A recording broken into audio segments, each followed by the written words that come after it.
Comme un élève sérieux, j'ai pris mon anti-sèche, essayé de tenir le délai qui m'est imparti. Avec les terminaux mobiles et la généralisation des applications cloud, l'accès aux ressources informatiques et l'information en général, l'accès à l'information en général devient ubiquitaire. On peut tout faire avec la mobilité. Certains pays qui étaient dans une situation moyenâgeuse au siècle dernier, au XXe siècle, parce que les outils d'infrastructure, les moyens d'infrastructure de communication filaire ne leur permettaient pas de pouvoir donner accès à l'information à leur population, je pense notamment aux pays africains, se sont appropriés très rapidement les technologies sans fil pour rattraper leur handicap. Et aujourd'hui, ces gens-là sont les plus gros consommateurs du e-learning, du mobile learning et des MOOC. Le développement des nouveaux usages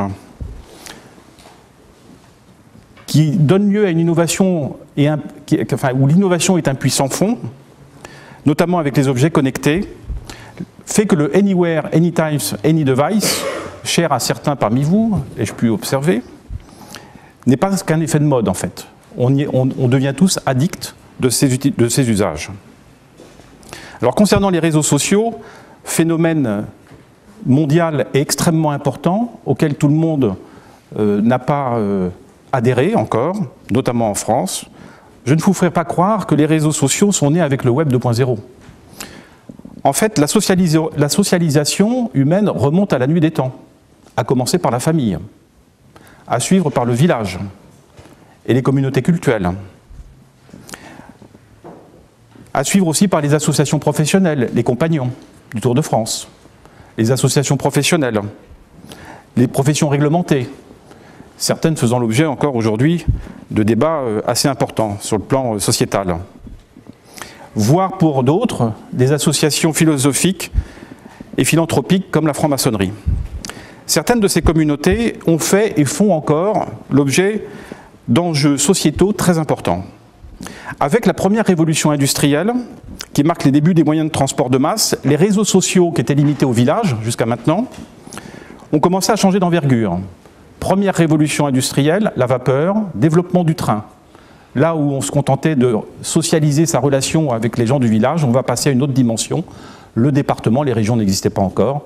On va faire de l'interdépartemental. Je vous rappelle qu'à l'époque, faire Paris-Marseille, c'était plus de 24 heures, je crois.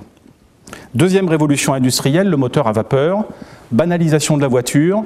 Tout le monde a la possibilité de se déplacer très facilement.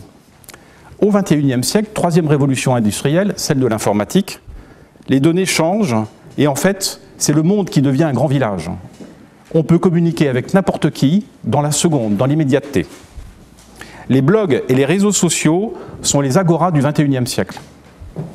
Facebook, pour le grand public, ce qu'on appelle couramment les usages B2C, la relation d'entreprise au consommateur. LinkedIn et Viadeo pour les relations professionnelles, le B2B. Twitter pour le microblogging. Le réseau social privilégié des leaders d'opinion, que sont les politiques, les journalistes, les élus en général, surtout les élus de premier plan, les députés, les membres du gouvernement.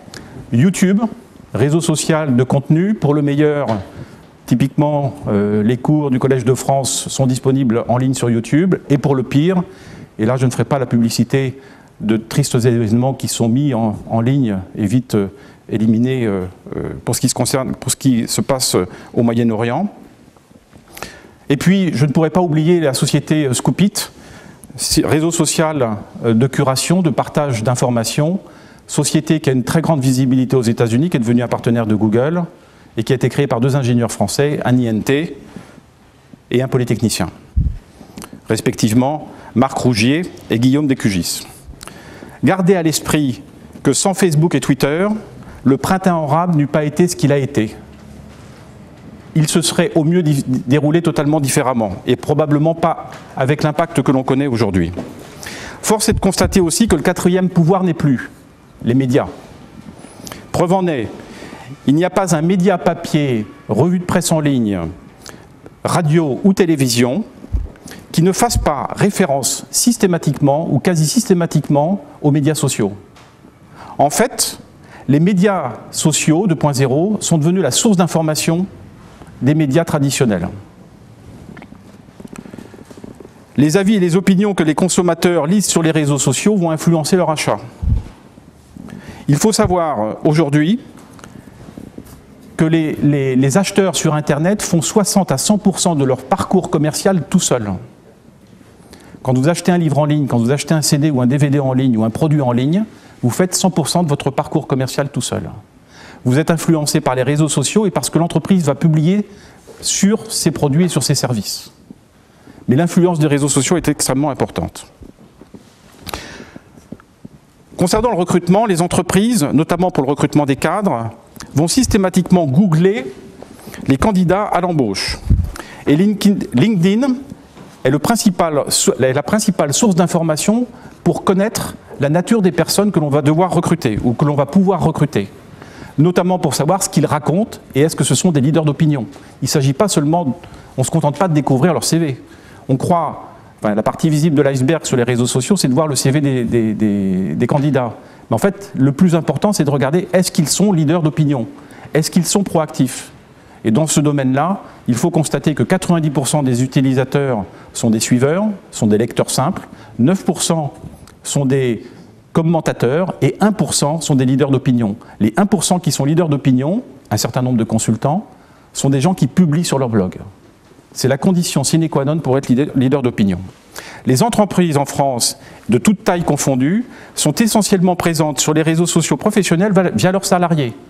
Les directions d'entreprise, le CODIR, n'y sont quasiment pas, même dans les très grandes entreprises du CAC 40. J'en veux pour preuve 2 exemples. Quand vous allez sur le site du MEDEF, vous ne voyez pas les boutons Google+, Facebook, LinkedIn qui vous permettent de relayer une information sur vos espaces sociaux. Par contre, si vous allez sur le site, sur le portail de la CGPME, vous avez la kyrielle de tous les boutons qui vont bien. À croire que les petites entreprises seraient plus actives sur ce secteur-là, sur cet environnement-là, que les grandes entreprises. Deuxième exemple, il y avait 7 intervenants à la conférence plénière des 13e rencontres de l'ingénierie du mois d'octobre à Paris La Défense, organisée par Syntec Ingénierie. Sur les 7 intervenants, 2 étaient sur LinkedIn. Un Français avec 4 personnes dans son réseau social, profil minimaliste. L'Américain, le seul Américain présent dans les 7, il avait un profil bien détaillé, bien décrit, il avait plus de 650 followers. C'est le standard quand on est sur LinkedIn, à titre indicatif. Mais il y a un autre sujet qui est très important au niveau des réseaux sociaux, c'est l'enseignement et la formation, qui n'échappe pas à la révolution du numérique. Dans mon métier de community manager, le partage des connaissances, d'expériences, d'expertise permet à notre communauté de faire des progrès à une vitesse surprenante, qui n'est pas toujours évidente à suivre, pour vous le dire franchement. L'enseignement scolaire, avec la généralisation en cours des tablettes, oblige à revoir les référentiels pédagogiques de Jules Ferry. Là aussi, la 3e révolution industrielle laissera sur le carreau ceux qui ne veulent pas évoluer. Typiquement, les enseignants puits de savoir, pour eux, il n'y a pas d'avenir. Par contre, pour les enseignants qui vont savoir remettre en cause leur modèle pédagogique et devenir des coachs, se mettre à la hauteur des élèves, descendre de leur estrade, eux, ils vont avoir le leadership dans les modèles de l'enseignement moderne. Autrement dit, disparition donc des enseignants silos de connaissances et développement des enseignants coachs, ce que j'appelle le syndrome Wikipédia. Révolution de la formation professionnelle aussi, avec la réforme qui va rentrer en application à partir de 2015. Demain, les salariés n'attendront plus que ce soit les employeurs qui leur fassent un programme de formation. Ils vont se prendre en charge directement. Pour évoluer dans leur métier ou pour éventuellement changer de métier. Et ceux qui vont évoluer, ceux qui sauront s'approprier les outils du numérique pour progresser, vont être les gagnants par rapport aux autres. Les MOOC, la Khan Academy, la Corp Academy, récemment créée par Jean-Marc Taceto, ex-patron de SFR et Google, ne sont pas une vue de l'esprit ou aucun concept. C'est opérationnel aujourd'hui. On se forme quand on veut, où on veut, avec le mobile learning, encore une fois, comme on veut, en individuel ou en collectif. Et on n'insistera jamais suffisamment, la force est au collectif aujourd'hui. Fini le pouvoir par la rétention, vive le pouvoir par le partage, par le sens du collectif. Le cas de la société Explicit illustre bien comment se déroule cette évolution. Explicit, société dont le siège est boulevard Raspail, à 1 kilomètre d'ici, et dont le président est Benjamin Saada, ingénieur de mine ParisTech, à titre indicatif. Sincèrement, je ne l'ai pas choisi parce que c'était une intervention à l'école des mines ParisTech, mais parce que l'exemple est probant. En mars 2014, c'est-à-dire il y a à peu près 7 mois, cette start-up française, fondée par 3 jeunes de moins de 30 ans, révolutionne le marché aéronautique avec un fauteuil de 4 kg, 2 fois moins lourd que les fauteuils traditionnels, soit un gain en énergie consommée en kérosène de 4 à 6%, ce qui est colossal pour le transport aérien. En fait, cette entreprise a développé son produit en un temps record et en décrochant le label ESA en une seule opération, parce qu'en fait, ils ont fait appel à une puissance informatique et à des logiciels, des outils de design en ligne, avec des procédés de fabrication très innovants, développés par la société ESI, Engineering System International, encore une entreprise française, qui a été créée en 1973, éditeur de logiciels de mécanique appliquée. Aux implantations mondiales, ils ont fait une croissance externe par acquisition d'entreprises à l'échelle mondiale et qui a développé donc des prototypages virtuels. Aujourd'hui, cette entreprise compte 1000 salariés. Fini l'époque de la valeur ajoutée par la rétention de l'information, encore une fois, vive la valeur ajoutée par le partage. En conclusion, soyons conscients que Google a tué le quid. Si vous avez un exemplaire 2007, gardez-le, c'est un collector. L'encyclopédie Universalis aussi. L'encyclopédie Universalis, elle existe en ligne maintenant. Non, mais elle est morte. Elle est morte aussi. Ils ont déposé le bilan la semaine dernière. Alors, ils ont déposé, je ne savais pas, ils ont déposé le bilan.